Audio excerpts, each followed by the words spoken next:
Okay, well, good evening, everybody. Welcome back to Alabama Farmer Channel. Well, today's Friday, and it's been pouring rain all day, every day, just about. If y'all seen my last video, y'all saw that I was going to put a straight pipe on the Massey. Well, guess what I did? I went and got a straight pipe. So this is the first time I've heard it. First time y'all will be hearing it.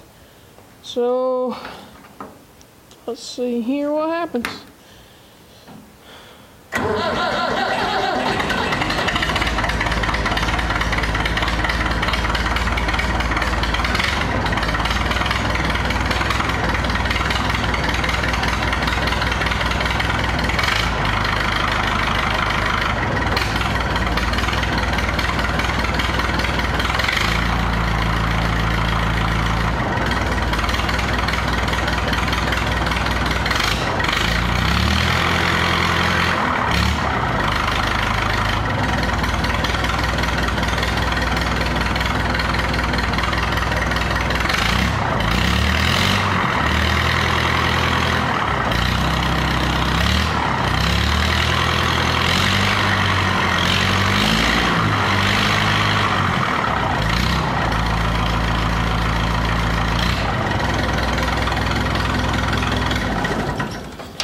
Well, don't sound quite as, well, it sounds pretty good, to tell you the truth.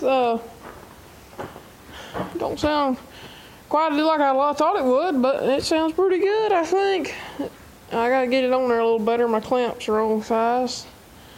But, so yeah. Got a straight pipe on here now. Yeah, I gotta get me a rain flap for the top. Yeah, I probably won't leave it on here all the time, but I'll leave it on here some of the time. So, anyways, thanks for watching, guys. Please comment, rate, and subscribe for more.